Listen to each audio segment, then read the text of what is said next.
So the idea is for us to grow through each lesson. When we're successful, we have a sense of accomplishment and we go, God, I did a great job there. Now I better understand what taking responsibility looks like in my life. So once I've done that, then I can move on to another one of the lessons. Now that I'm responsible, am I accountable? Am I dependable? Am I reliable? And life continues to throw situations and people in our realm of existence to test those things. And we go, God, I got that one. And I'm going to take a break and kind of bask in the accolades. And all of a sudden life goes, okay, next, and throws us in another situation. So we are continually being tested by all of these different lessons, but they're the same lessons for everyone on the planet. They've been the same lessons since the dawn of mankind.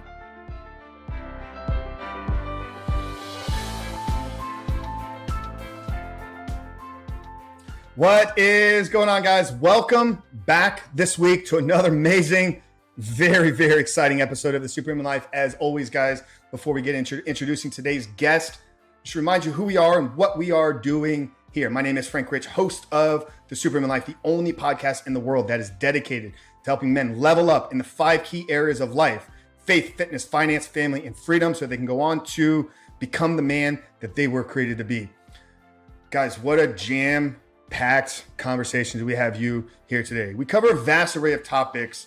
Normally we bring guests on and we really want to dive into their work, into what they're creating, to what they're producing, whether they're an author or a coach or an entrepreneur or an inventor. Today's conversation is a little bit different because we just kind of cover a vast array of topics. But I have an amazing gentleman with me here today, one that is truly crushing life and is having a massive impact in the world. With us today is none other than Branch Isole. Branch is the author of 22 books. And today he goes out and speaks and writes about the power of choice to change our consequences. Guys, listen to that. The power of the choice to change our consequences. Now, he is known worldwide for contemporary short stories that reveal emotions and issues often experienced, but not always voiced. He posts a thought for today on his website, short stories, and his E3 articles. You can check that out at branchisole.com. Now, as a podcast and talk radio host and guest, Branch shares informative steps that build frameworks to support your career, your personal, and your spiritual growth. Now, Branch graduated from Texas State University and he does postgraduate work at the University of Houston. And he also holds an Oxford MA theology degree from Trinity Bible College and Seminary. And in this conversation, we get into Branch's 12-step framework for creating balance in your life, spiritual and physical balance. We also talk about the 5 steps to creating to finding spiritual heaven here on earth. Really insightful stuff. We then get into the topic and discussion of truth and what is truth and what's the difference between God's truth, objective truth, and your own truth, and why it's dangerous if you're living and operating out of a place of your own truth. An amazing conversation here. Branch is somebody that is just shining God's light into the world. And we're so blessed to have him here with us today. But we discuss the power of storytelling to change your life and find that spiritual balance, guys. So without further ado, let's get into today's conversation with Mr. Branch Isole. We'll see you guys on the other side. Branch, my brother, welcome to the Superhuman Life. Hey, Frank, it's great to be here with you. I've really been looking forward to this. I am too, man. There were a couple things that we shared here in our kind of, pre-intro conversation. I'm really hoping we can get out of this in today's conversation. But I've been researching you, and I've been really looking forward to this conversation as well. I think there's some similarities in us, in our way of thinking, in our curiosity around human nature. But man, a man of your, pedigree, I guess, 22 books. You've been writing poetry for years. I'm really excited to kind of dive into your work, your understanding of the world, and really see what we can bring to the audience here today. I heard you talk about one of your processes. This was on a podcast recently that you're on. I think it was a couple months ago. You were explaining your creative process and how sometimes you'll go to like a coffee shop, you go to a public place, and you just try to sit still. And in doing so, you become kind of a fly on the wall and you become an observer of human natures. And I love that, right? Like I'm somebody that is hyper aware. I love just not people watching because I think that's weird, but I love just looking at and trying to understand humans and human nature. So can you tell us a little bit about that process for you? And what is it that we can get out of studying humans and human nature? Yeah, that's a process. As a writer, I'm an observer, right? This is how I get ideas for stories, is by observing the people and the events and the things that take place in my world. Because I've come to learn that as human animals, we have very consistent patterns of behavior and response, depending on the situation, depending on the person, depending on the conversation. And these are pretty endemic to us, throughout the population and throughout our history as people. So as you watch people and listen to people, there's a few fundamental places that their conversation and their behaviors go. And if you know anything about nonverbal communication, it's a great way to sort of flesh out the story that they're telling or the conversation that they're having with someone else, because their animations and their physical gyrations will emphasize things that they feel are important in the story. So I just use it as a process to gather trigger ideas for stories, and it seems to work well. Like you say, you can be a fly on the wall if you've ever been in the military or any kind of combat situation, not necessarily war, but if you've been in a situation where you've needed to be camouflaged, the easiest camouflage is being perfectly still. When you're hunting, animals who are the prey, when they sense danger, the first thing they do is they stand still. They do not move, because if they don't move, they blend into the background. And so if you blend into the background, you can eavesdrop in a nice way, in a professional way, without wanting to get into the conversation, but you can learn about the people that you're observing. That's all. It's like the power of silence, the power of being still. God 46 says, be still and know that I am God. So that you become part of the background, and you learn a lot about what's going on around you. Yeah. So what ratio or percentage would you say that it's you watching, looking at cues, body language, nonverbal communication, as compared to listening and picking up the dialogue? Well, the dialogue is really important because it tells the story that they're telling to someone else, right? When you listen to people, most of the time it's about them or about a success or a failure, that's occurred in their life. And we have this need to divulge, especially in today's world with the technology. People love divulging too much information. And, we live in a time when people put out all kinds of private things about themselves. And that's not always, the best behavior to have. So it's just a matter of, the conversation is essential. Their physical traits, physical mannerisms sort of accentuate the parts of the story that are important to them. Got it. So it's important to listen to the story. You've used story a lot, and I know you're a storyteller, you're a story writer, you're a poet. So I think a lot of people, when they think about communication, they're just thinking about what they're saying, or they're thinking about conversation, or they're thinking about listening. Like they're not breaking it down into the fundamental elements of a story potentially. But I know that obviously from the beginning of time, the dawn of time, like stories have been the way that we've shared lessons, the way that we've learned. So for you, how do you understand the importance of stories in communication? Well, as I said, we all experience about 12 different lessons in life, and that's all there is. And we continually go through these different lessons, trying to grow through the struggle of the lesson in order to become a better person. And so every story is going to focus on usually one or maybe two, but it's going to be focused on one of those lessons of life. And in that struggle, in that daily struggle of whatever that lesson is that I'm going through and trying to learn from and grow from, is the key to the story. So it's not so much about the story I'm hearing or observing, but it allows me to see the lesson and where that struggle is. And then I can take, what I've seen and heard, and I don't repeat it, per se. It's not that kind of retelling of the story, but it triggers for me a story layout. So I've got, I have the base, I've got the theme, I've got the lesson or the morality story that needs to be told. And then the story itself can be, any kind of character in any kind of situation. A lot of my stories are written from a female perspective.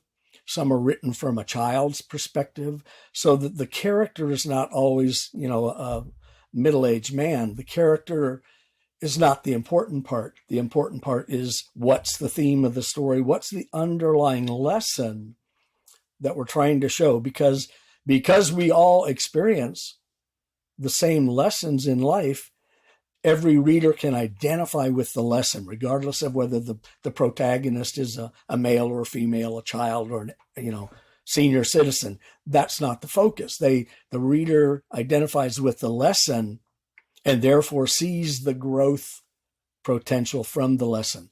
And then, of course, my job as a writer is to allow them and encourage them and help them on that path where they see the lesson as a benefit to themselves. If they see something or they read something, they go, oh, I can recognize that. I experienced that, or someone in my family experienced that. And now I see more clearly, what the lesson is supposed to be teaching. Are these lessons like, would that be similar or considered like, are these archetypes? Like if there's only 12 and then they're going to be consistent throughout every single story that we either tell, see, or hear, like, are you describing archetypes in just a different language, or is there something kind of beyond like an archetype? That's a great question. Yes, it's an archetype, but it's an archetype. Life is about relationships, right? And the struggle that we all face in our lives is one of balance. How do I balance my physical presence in this world with that spiritual presence that I'm aware of that's outside of myself? I know it's there. I may not be in tune with it. So what part does that play in my physical struggle? Let's talk about a couple of the lessons. The base lesson is insecurity. Okay. We all struggle with insecurities from early age on. And the longer we hold on to those insecurities, I'm too old, I'm too young, I'm too fat, I'm too thin, I'm too bald, whatever it may be, when I hold on to what's my perception of other people's perception of me, if that's where my focus is, I'm always held back from growing. And as long as I'm in that place of insecurity, I can never accept the challenge of the rest of the lessons of life: accountability, responsibility, credibility, love, trust, compassion. These are all things that continually happen in our lives to see if we're able to grow through the struggle. Am I responsible for my actions? Well, as long as I don't take responsibility for my actions, then every action that I participate in has a negative consequence because I haven't learned to let go of the insecurity. So I can't fully put myself into a place of, I did this, I need to take responsibility for it. The consequence, can be good, bad, or ugly. So the idea is for us to grow through each lesson. And when we accomplish, a lesson, when we're successful, we have a sense of accomplishment and we go, God, I did a great job there. Now I better understand what taking responsibility looks like in my life, right? So once I've done that, then I can move on to another one of the, lessons. Now that I'm responsible, am I accountable? Am I dependable? Am I reliable? And life continues to throw situations and people in our realm of existence to test those things, and we go, God, I got that one. And, I'm going to take a break and kind of bask in the accolades. And all of a sudden life goes, okay, next, and throws us in another situation. So we are continually being tested by all of these different lessons, but they're the same lessons for everyone on the planet. They've been the same lessons since the dawn of mankind, right? How am I going to function and survive in my world? And because my world is all about relationships, how am I going to function in these relationships and become a better person, a better man, a better woman, a better father? Whatever the identity may be, each one of those lessons is continually testing me. But the farther we go down the path and the more successful we are with each of those lessons, the more confident we become in, okay, throw another one at me and I'll take the challenge. And so when we are able to accept the challenge, we're in a better mindset to, go forward. Again, the balance comes when we can balance our physical world and our physical being with that spiritual connection that's often missing. That's where the balance becomes real, because we realize that my life is more than just about me. It's about, the people that I love, the people I care for, the people I come in contact with, the people I work with. It's about all of those relationships. And as long as I'm focused only on what's in it for me, then I've missed the whole point of being able to grow as a person and grow as part of a relationship. So is that what you think keeps people from growing and breaking through and maybe learning from these lessons? Is their balance is off kilt, or it's off centered? For a couple of examples here, right? You may have people that, like you said, they're more egocentric. So they're more worried about the physical side of things. So maybe they have, a spiritual part of their life, but it's so off balance that they're focused on themselves. So that would be one example there of the person that's maybe tilted to the physical side. But then you see the same thing, right? You see people that are maybe too tilted to the spiritual side. And it's like they've forgotten that they're actually a spirit living here in the physical world, and all they're focused on is the spiritual side. Like, why isn't this person breaking through? Why aren't they getting the lessons? So is that where you're talking about the balance? And is that what keeps people from breaking through and actually getting these lessons and learning from them? Exactly. When I'm focused excessively on one or the other in this conversation, then I'm out. Look, everyone who has reached the pinnacle of their endeavor, and it's easy to see in sports because, when you're at the very top of your game in any professional sport, you are very skilled at that sport. And I'll just take one, for example, Tiger Woods, right? Here's a man who was literally and has been at the top of his game for decades, 2 decades at least, right?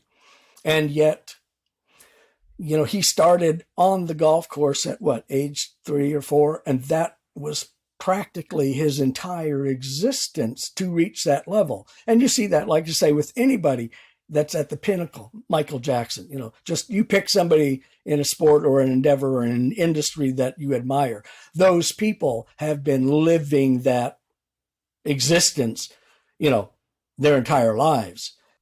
They're excelling in one area of life. There's only so much time in the day. You can only expend energy and effort so much in one place at the cost of something else. I mean, you hear stories of, and listening to some of your podcasts, you've had people on who have hit that pinnacle of success, but what was the cost, in their personal life?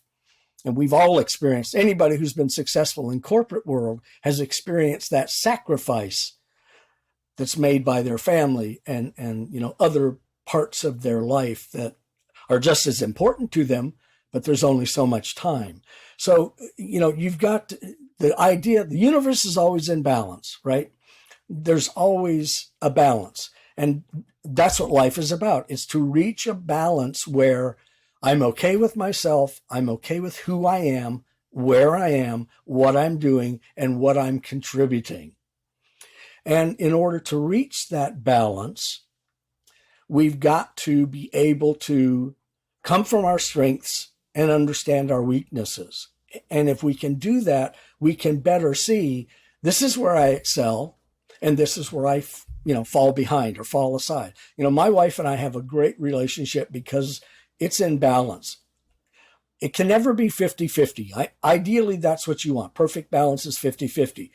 But in life, it can never be that way. So we strive for 51-49. And what that looks like is when we have a decision to make that affects us as a family, we discuss what the options are and what the paths we can take are. And in that discussion, it comes, to our attention that one of us is more competent, more skilled, more prepared to take the lead. And so the one who's ready and can take the lead takes the lead, and the other one, the 49, becomes their cheerleader and their backboard and their sounding board as we go through the process. And that's what we try to do is, when she's better equipped and better prepared, I step back and let her do it. Because I know she's got our best interests at heart, just like I do. And whatever she's going to do is going to be in our best interests. That's what a relationship with God is about. That's why it's so important, because God always has our best interests at heart. Nobody in this world, not even our mothers, care more about our best interests than God. And that's why it's so important to have a spiritual relationship with God, because even if your life is out of balance, he can be that sounding board, that backboard, that third eye to help you see what the balance really looks like, and then what you can do to make that balance happen. The better balance you have in your life, the more opportunity you have for growth, because you don't let the negative baggage and the negative energy of life, consume you. Negative energy will suck the life out of you. If your whole daily life is a struggle, it's my opinion that there's too much negative energy getting in there. And it's easy to do when you're out of balance. When you're Tiger Woods and you're on top of the world, something can destroy that very quickly if you're not prepared, for that unbalance to enter your life. Yeah, no, I love that you brought up the Tiger Woods example and the Michael Jackson. This is something I've been thinking a lot about, right? Is obviously Tiger was not a balanced individual. You talked about 3-4 years old, he was already on the course. Like anybody that wants to understand this, like at a very deep level, because we see Tiger, we see the 18 championships or however many it was. We see the, billion, plus dollars. We see the sponsorships, the Nike, his face on every billboard. But then we've also seen like the fall of Tiger, right? But that was something that was probably like started like when he was 3-4 years old, like the abuse that his father gave him, like on the court or on the course, like he used to racial slurs, like so much to the point where I've heard this described, like him and his father had a safe word. Like if his dad got too aggressive with him, there was a word that Tiger would say, and that would be the sign that, hey, dad, you're pushing things a little bit too far here. But Tiger never used that safe word. So everybody sees Tiger on the pedestal, but they don't understand what he had to go through to get there. The same thing with Michael Jackson, right? Like he didn't have a childhood. He was one of the most famous people in the world at 6, 7, 8 years old. Like that is obviously what that's going to do to the psyche. So where I'm going with this is, can you be the best in the world at something? Can you reach the ultimate peak and pinnacle of success, but still have a balanced life? Because those two examples, I don't think were balanced individuals. And if so, what does that balance look like? I don't know how to answer that. We all recognize what balance looks like. We all have a past with struggles in it. No one gets into this world and out of a family that's not dysfunctional. I mean, there may be that 1% or 2%, but unconditional love in this world, and that's what it would take, is hard to achieve. We are all products of our family, first and foremost, and then of our upbringing. And we have all suffered mentally, physically, psychologically, some trauma in our lives.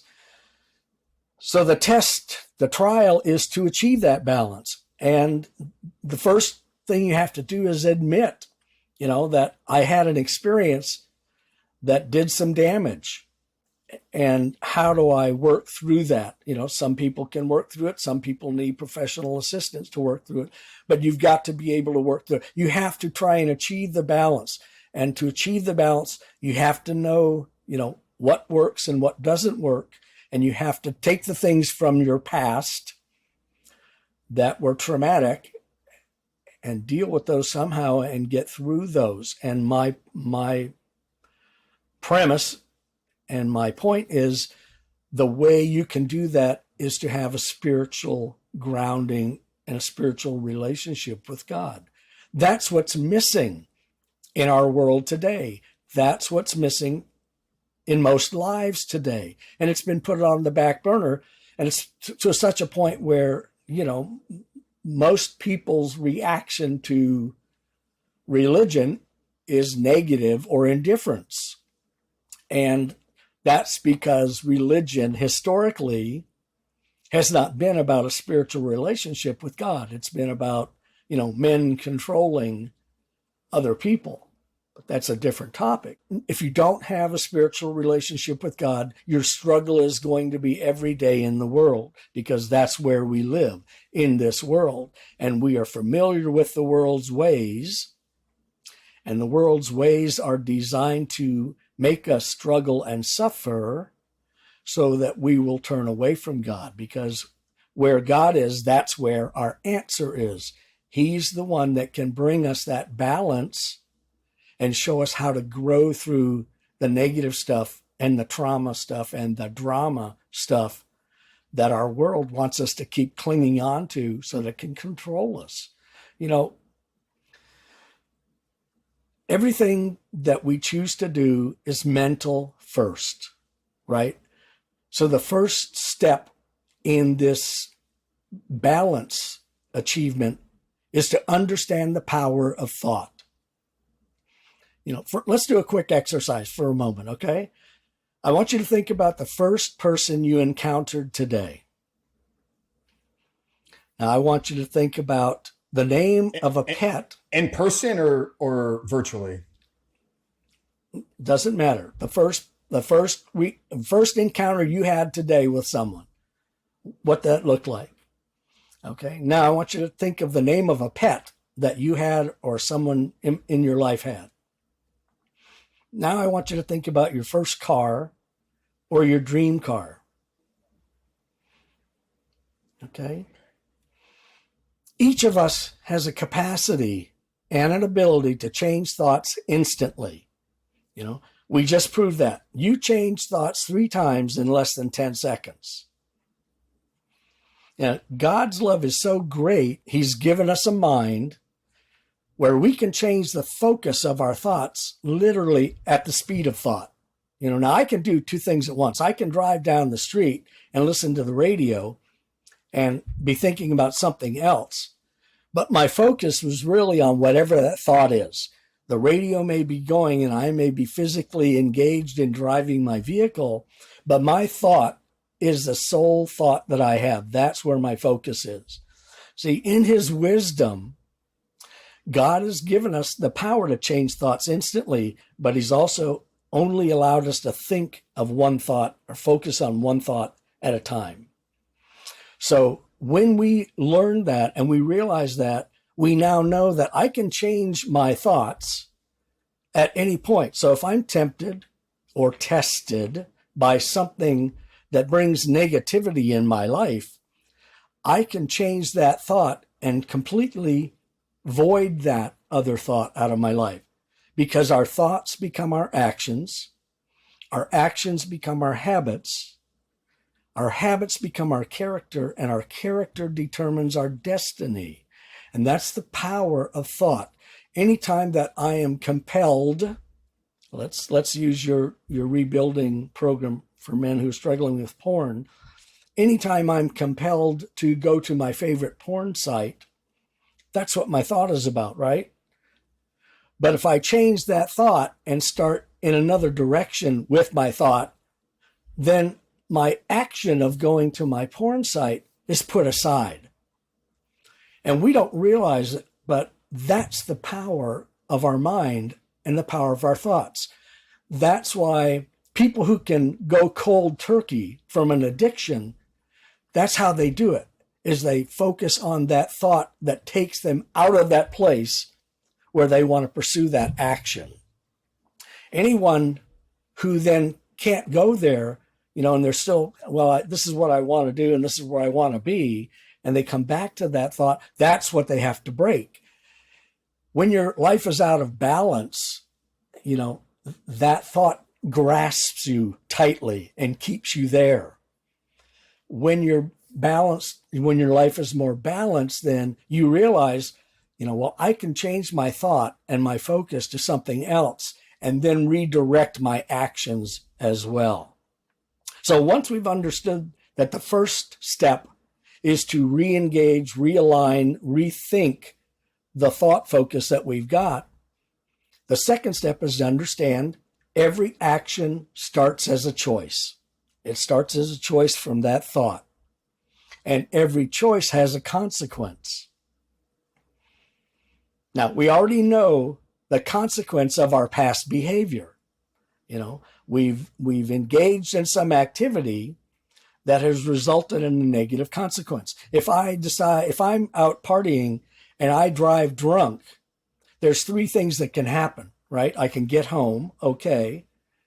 I can be stopped by law enforcement and go through that machination, or there's a possibility I can get into an accident, which can cause some real damage to me or to other people. And if I've ever abused alcohol or any drug and driven, I know those consequences already. So I've got a choice to make if I'm at a party drinking or doing drugs. Am I going to risk the rest of my life by engaging in, vehicular motion when I shouldn't be? Or am I going to get a ride home? That's a choice, and each one of those has a consequence. And the person whose life is out of balance says, well, I did it before and nothing happened, so, probably nothing's going to happen this time. The person whose life is in balance, who's got that spiritual connection that allows them to enjoy and activate and, live a life in balance, goes, well, two of those are bad and one is good. So what's in my best interest is to get somebody to drive me home, right? So it's a choice, and the choice has a consequence, and the consequence determines and can determine the entire rest of my life. Look at, my mind's going, the young lady in prison, the basketball player, in Russia, who got sentenced today. Griner, yeah. She got sentenced today. Yeah. Brittany Griner, yeah. Yeah, 9 years. Okay. She made a lot of decisions that have consequences now. Well, yeah, her life, at least in the short term, is ruined from what it was, right? Because she chose, whatever the reason or the excuse was, she made a conscious effort to have something that put her, in a precarious position. And, now she's not where she wants to be. Well, if her life is in balance, she'll realize there's a growth lesson here, okay? And what that looks like, only she'll know. It may change her entire life, just like something changed your entire life and something changed my entire life to put us on the path that we're on now. I don't know about your past, but, the first 40 years of my life, I did some heinous things that I'm not proud of and I'm pretty well ashamed of. But those were choices I made, and I chose to get off that path and onto a different path. I chose to get some balance in my life. I chose to get a spiritual relationship going in my life. So the third step is, okay, if I've got this spiritual relationship with God, how do I activate it? How do I use it? How do I make it so that it helps me, it guides me, to make better choices in my life? And, in John 4:24, the Bible tells us God is spirit, right? So as our creator, as the creator of the universe, we also are spirit because he created us. So we innately have a spiritual connection with God when we're born. We all do.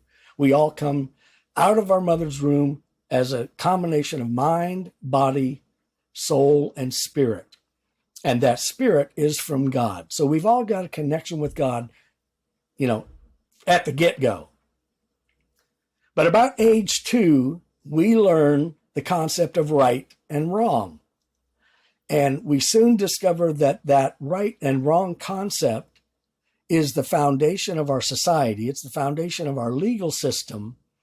And it's really not so much about right and wrong. It's about reward and punishment. We start to go through life thinking about, well, what's in it for me? What's my reward? And what's the possible punishment? And when I don't have God in my life, when I don't have God's Spirit activated within my spirit, my natural, human instinct is to do what's in it for me. What is it I want? What is I desire? And I want it right now, and I want it my way, and I'll do anything I can do or have to do to get it to be what I want. And so I'm in this constant struggle with life, with the people in my life, with the events in my life, trying to get ahead, trying to be on top, trying to be, number one, the best in my industry, the best in the world. And yet I've got a spiritual connection. It tells me what right and wrong is, but that's all it tells me, because it's all about me, right? So if it's about me and it's about right and wrong, then it's not about anybody else. And that's what I'm missing. I'm missing the part that involves the people in my life that I claim to love and care about. It's missing the people in my life that I claim to care about, that I work with. It's missing the people in my life that I call neighbors, right? It's missing all of the people who are relationships in my life, because it's all about me. And when we get our spiritual, our spirit activated once again with God, we start to realize it's not about me. It's about my place in this world, in my community, in my family, in my neighborhood, in my nation. And what am I bringing to that? What am I contributing to that? And, God is so great. He gives us 5 easy steps to get to that point. Number 1, to have a spiritual relationship with God, all we have to do is ask. In Matthew 7, Jesus says, ask and you'll receive, seek and you'll find, knock and the door will be open. So once we invite Jesus, or invite God through Jesus into our lives, his Spirit comes into our spirit and reactivates it, sparks it to life. And from that moment on, we are able to see the truth of our world and of our lives. When we accept Jesus into our lives, in John we're told, he says, I will send my Spirit, the Spirit of truth, to be with you, to live with you, to guide you, to instruct you, to show you the future. Once we've got his Spirit, then we simply surrender. And in John 14, Jesus says, I am the way, right? Everybody knows that phrase, that statement. Well, is he just the way, the path? Yes, he's the path, but he's also the way of behavior. He's the way of responding to a situation. His way is what we've been missing as being part of the world. We know the right and the wrong, but we don't know the moral reason or the ethical reason behind the right and wrong actions. So once we know he's the way, we have somebody that we can look to who can show us how to respond in any situation. And last, once we've done those 4 steps, we obviously now believe. And in Romans, we're told that our belief can turn into our salvation. So in 5 easy steps, we can reactivate our spirit, start to get balance in our lives, see truth in our lives, and respond more Christ-like in our lives. And when you do that, and you and I know this from living this path, when you do that, your entire life and your entire world will change. And, what he's done for me and what he's done for you, Frank, he'll do for every one of your listeners. Amen. Amen to that. I want to go back to kind of where you started all that with the thoughts, right? You walked me through that process where you were asking me questions, and I was, 3 different thoughts in the matter of I think you said under 10 seconds, but those were prompted questions to force me to change my thought. I'm going to ask you a very specific question around the Men of Rebuild's recovery, right? Because you brought it up. We talked about it a little before. So I apologize. I'm stepping outside of really what I told you from the beginning here, but it's relative, and it was kind of going right in line with the conversation we've been having here. So you talked about, okay, so we're going to get this thought, like I want to go look at pornography right now, but I don't have a branch. If that's me and I'm in that situation, I don't have a branch to ask me who was the first person I interacted with today. What's the pet's name? What's your favorite car? So I don't have those prompts. So if somebody is going through these struggles internally, like their thoughts are coming to them, right? Like our thoughts, we're not in control of them all the time. We have 60,000 thoughts. I don't know the exact number, but I've read a research here before, let's say 10 to 60,000. It's a big gap there. But anyways, we have a lot of thoughts that we're not bringing in that are just coming to us. So in those situations, how can we change our directive of thoughts if we don't have somebody asking us direct questions?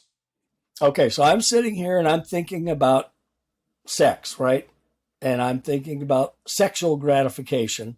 And I know that I can go to my favorite pornography site and, stimulate that satisfaction, that gratification. So the thought I have is this really what I want to do?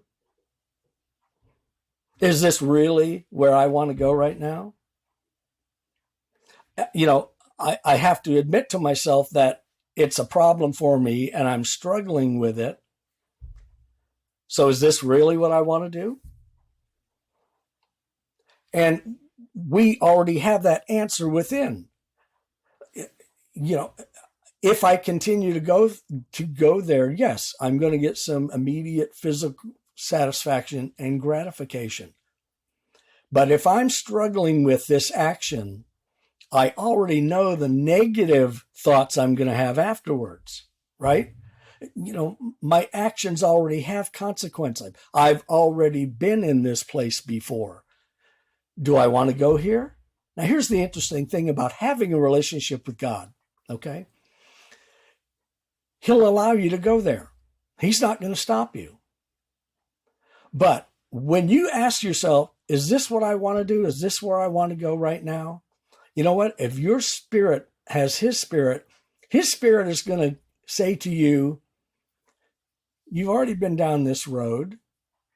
Is this what you want? And if you say yes, then you're going to go there and you're going to be repeating that old pattern behavior. Nothing's going to change. But if you respond, no, I don't want to go here, what should I do? Here's the kicker. You ask, what would Jesus do in this situation? And his spirit will come on you, and he's not going to show you the blessing, but he's going to reinforce to you that old pattern behavior means no change, no growth. You say you want to stop this action, this addiction. You say you want to be a different person. Well, you're the one that has to make that happen. But when you have his spirit in you, he will give you the spiritual strength to change that thought and go somewhere else. You know what? I'm going to go cut the grass instead. The hardest one is the first time. But when you do it, God smiles. You have become an obedient child. You have, shrugged off the penalty of sin. You've shrugged off that activity that drags you down. If I feel bad about it afterwards every time, then that's not in my best interest.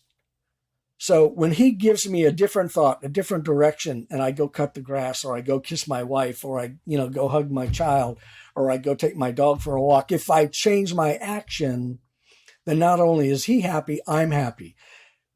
His love and his obedience to him will fill my heart more than anything in this world. And here's the great thing. When you go down the spiritual path, the more you do that, the more your heart's going to be filled. And the more you're going to realize truth in my life is more important than these actions of my old life, my old behavior. And that's how you stop. You don't do it overnight. I was listening to your in a year, break free in a year. And you're right. It doesn't happen overnight. It may not happen in 30 days, but it will happen if you continue to be persistent and change your thought, then change your action. That will change your habit. That will change your character, and changing your character, being more like Christ in your responses, will change your destiny. You'll be able to walk away from pornography. Look, sex is mental first, always. If you need to masturbate, don't go to the porn site. Use your imagination. That's when God will show you he loves you. He made you a man. He gave you that urge, and he gave you a way to satisfy that urge, in a safe place and a safe way. Don't go to the pornography site. Use your imagination. And every time you masturbate using your imagination, you're going to find that the physical release is there, but you don't need to go to the negative place. And then you'll be able to redirect, it's thinking, it's action, it's consequences. Look, God is the greatest coach and the greatest trainer that any of us can have, because he encourages us, he congratulates us, and he blesses us every time we turn to him. Ultimately, that's the choice we all have to make. Am I going to choose today to allow God to be part of my life or not? And if so, if I do that, what can I expect? And if I don't do that, what can I expect? And if I don't have a relationship with him, I can already know what to expect because I've lived my whole life without him. And I know what my life has been like. Do you want to change your life? Then change your spiritual grounding. Get God into your life, get him into your spirit, and then listen to him. He's always there to ask the question. Frank may not be there, Branch may not be there, but he will be there. And he has your best interest at heart. Yeah, no, I thought you were going to go somewhere completely different. And I want to ask you about something you said at the beginning, but I do want to make sure that I make it very well known and clear on my end. I partially disagree with something you shared there. And this is speaking to the men that are really struggling with pornography. Like, if you have a problem that you're trying to break, there's a compulsive behavior within your life. And this is not discrediting what you said. This is me speaking from a level of expertise and also making sure that the men that I'm helping and serving are going to get this from me. If you're struggling with pornography, you need to learn how to control your sexual desires. You don't need to go explore your imagination yet, because the brain cannot decipher the difference between a visualization or an imagination and the reality. So all you're doing in that imagination, especially if you're going to tap into previous pornography scenes, is you're continuing to harden those neural pathways. So what we coach and teach upon is you got to cut the masturbation out as well, at least in this process of rebooting and recovering. Once you're free from pornography, what you do with your body, I don't care. My job is to help the men to freedom from pornography, but constantly feeding that animal of masturbation, even if it's from a place of imagination, is going to make it even more difficult to break the chains of pornography. So that's where I would probably disagree with the only part there that I would disagree with. But I think where I was trying to go to is you used some language at the beginning where you called us human animals. What did you mean by that? And what is the difference between a human animal and a human being? The human animal responds on basic instincts, and desires and survival, whatever that looks like. That's who we are physically. Is we're the top of the animal chain. That's our core. That's who we've always been. We see that exhibited every day in our world with the way people respond and treat other people.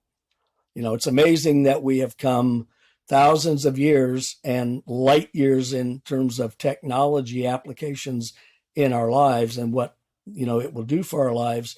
And yet, people still rape, pillage, plunder, murder, abuse, real base kind of year 1000 to year 1 kinds of things. Babylonian Empire, Greek Empire, Roman Empire, strictly, we lived thousands of years trying to survive the day. I mean, until the Industrial Revolution, most people's lives were spent every day trying to find food and shelter. And with the Industrial Revolution, everything changed, and the Enlightenment and these ages that we've evolved through have made life much different, much simpler, much more complicated than ever before. And yet, we still have all of the strife and we still have Russia invading Ukraine. We still have, leaders in every country abusing people economically, socially, religiously. We haven't, our inner core, the animal in us hasn't changed in 10,000 years, 20,000 years. That's still who we are. And, you put people in situations of life and death or danger, they turn on each other pretty quickly. That's our base instinct. Survival is what's at our core. And so that's the animal. Laws and legal systems and codes and codices try and control behavior. Police departments try and control behavior. Authorities try to control behavior for the good of the many by coming down and punishing those who've abused their right and their privilege in society. And yet, abuse continues. We have a hard time loving. We have an easy time hating. We see that in our country every day now. I mean, how people can respond and react to other people is out of control, in my opinion. So, yeah, no, I agree 100%. And I think here, I think where I would see kind of the split between animal and being is animals react, right? Like I got a dog laying behind me right here. Bentley, he loves to be a part of these podcasts. But if I go poke him, he's laying in his bed right now. He's gonna react to the poke, right? Like humans though, and I believe this is kind of where we've been leading people with this conversation is when you get that balance right of the physical and the spiritual, when you're really centered and you're really in balance there. Viktor Frankl talks about this in Man's Search for Meaning. I don't know if you've ever read the book, but he's got this quote in there: between stimulus and response, there's a gap. And within that gap lies our ability to choose. And it's within our ability to choose lies our freedom. And I interpret that as we have the ability to respond over react, but it takes a sense of spiritual grounding. It takes a place of true balance that I am a physical. I'm going to have that initial emotion that the stimulus triggers. But if I spent the time and I've done the work and I am centered and I'm grounded and I'm connected with God and I'm making sure that I'm walking with him every single day, that I open up that space and I created this gap now where I can, from a rational, logical point, understand that even though I want to react this way, that the logical, the better way for me to respond would be a little bit differently. So that's how I would kind of interpret. I'd just be curious, like if there's anything you would add on top of that. No, I agree 100%. There's our reaction and then there's our rational reaction. And, God is truth and God is love. We've all heard that. And when we have God in our life, we have those things in our life. So when we encounter situations or people or events, and our response comes from my highest loving self and from the truth, then I am responding in the best manner that I can. Is it going to always work out for me? No. Is it going to keep me from harm? Maybe not, but I'm going to respond in the best possible person that I can be response. From that point, if I have to walk away, then that's my response, right? If I'm in a dangerous situation, rather than, proving how manly I am, I'll turn and walk away. To me, that's the rational response, to walk away from danger. So, but if I'm forced, if it's life and death, then I have to defend myself in life and death. I'm back to that core survival kind of guy. I just think we're coming into a time when we have people who are responding with weapons for whatever reason, but at the drop of a hat, you need to be cognizant and aware of your surroundings, and you need to be cognizant of hate and angst and issues that drive people to dangerous responses. Coming from your highest loving self and recognizing truth in your world will keep you grounded and keep you growing. It will also keep you aware of danger in your life. Because you are balanced, right? You see things for what they truly are or what they possibly could be. It's about growth. It's about growing. What do you mean by truth? Because, some people will tell you that their truth is, that they're a horse, or, that their truth is, although they, were born a man, that because they feel a certain way that they're a woman. So for you, we talked about truth a lot here. It's been brought up multiple times. Like, what are you meaning when you discuss truth? I'm talking about God's truth. I'm talking about truth. Now, you're asking a great question about the transgender situation. I don't know who that person is, their situation. We all have, God gives us free will to make choices. And the long and the short of it is, for me, I will face God and be responsible for the way I lived my life, and he will respond as God. That transgender person, in my study, in my opinion, if they have a relationship with Christ, they will see Christ at the end of their life. They will answer those questions for themselves. I'm not dictating their choices. That's my point. You can legislate those kinds of things. You can legislate. How do we abortion, respond though, as Christians or believers, or those seeking objective truth? If we see this, it's a family member, it's a friend, and if this is outside of, where you wanted to go today, I apologize, but just curious, how should we respond? I would respond with love. If one of my children came and said, I'm gay or I'm transgender, that doesn't change the person they are to me. I may not agree with their choice, but that's their life. I've chosen the things in my life that I've chosen for my reasons. I can't dictate or control other people's choices. As a Christian, as a God-fearing Christian, as a lover of Christ, I want to do what Christ did, and that's to love them for who they are. What's the Bible say? Love the sinner, hate the sin, right? Is their sin any more transgressionable than the sins that I've committed? See, God doesn't have a degree of sins. For God, because he's holy, all sin is sin. There's not a hierarchy of sin. Every sin is the same to God. And he understands that we're people and we sin. That's the difference between him and us. We're in this place trying to become more like him.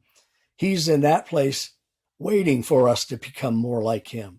So I come from truth and love. That person will atone or not for their actions and their choices when they face God, just like I will. I'm not here to condemn them. I'm here to love them for who they are and be the best friend, the best father that I can be. If they ask for my 2 cents, I'll give them my opinion and the best guidance that I can be. Beyond that, I'm not getting involved in the politics or the legislation of it. That's not my job and it's not my role. And do I agree? Yeah, and with I'm it? trying to. Yeah, No. I'm trying to step out of politics here as well. And I mean, I think I'm trying to understand, within love, is there not a love that can discipline and correct? Right? Your parents love you, but if you act out as a child, there's going to be some disciplines. There's going to be some consequences. And although, yeah, they're going to have their consequences when they see their maker at the end of this all. But should we not try to? I don't want to say correct them. Can we not love them and be against what they're doing at the same time? Yes, we can. That's not how we choose to live our lives. Yeah, we exactly. We can choose to love them or be their friend or be compassionate to them in their situation, but we don't have to agree with it.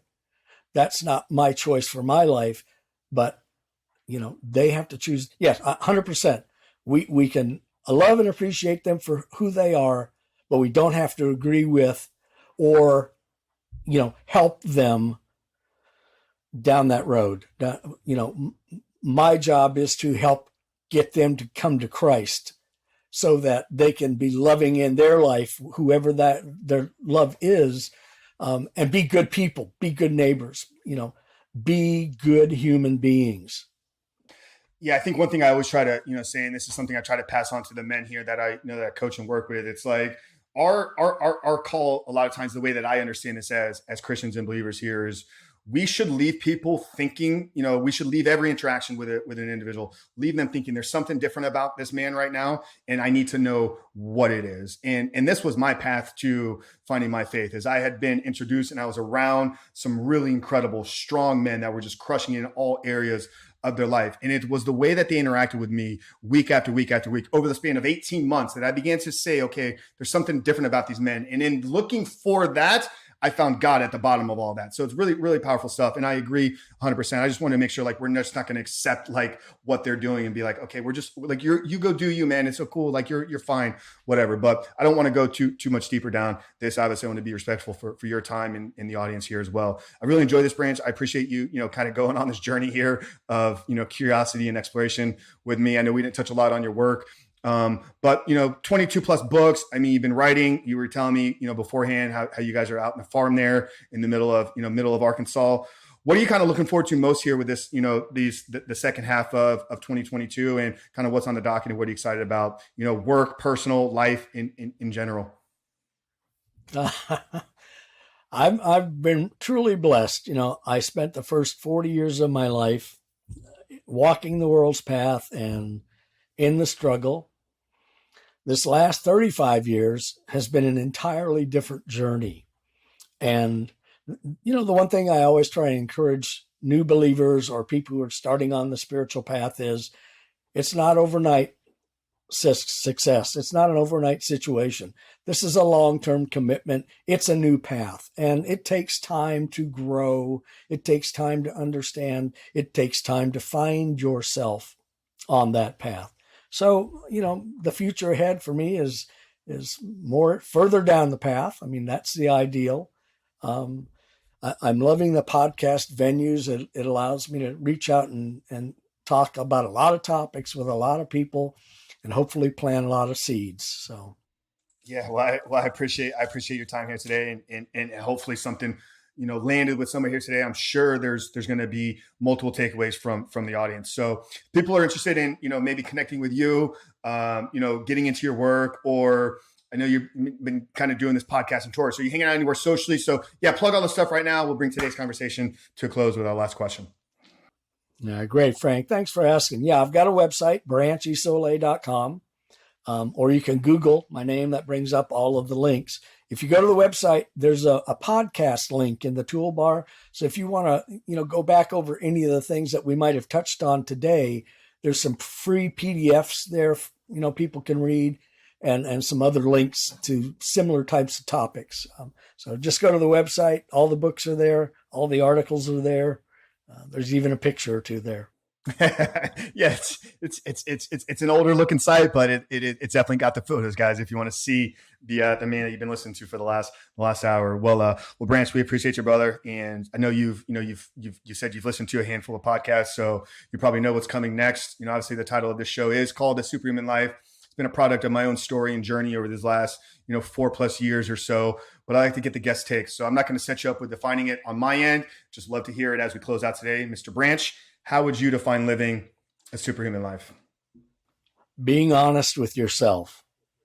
Perfect way to end today's conversations. Guys, you heard it. And it's not a new theme or message to the show here. Honesty and truth is where freedom and joy is found. So, Mr. Isole, we appreciate you. Guys, if you got value out of this conversation, first off, thank you for joining us here today. If you're a new listener, welcome to the Superhuman Life. We've so grateful to have you. We've seen tremendous growth over these last 6+ months, and it's all due to you guys out there. So if you're new here, thank you for joining us. Make sure to leave us a 5-star rating and review. But the biggest ask here, guys, if there's somebody in your life right now that is maybe going through some of these struggles that we talked here today, maybe they're off balance spiritually and physically, maybe they don't even know God.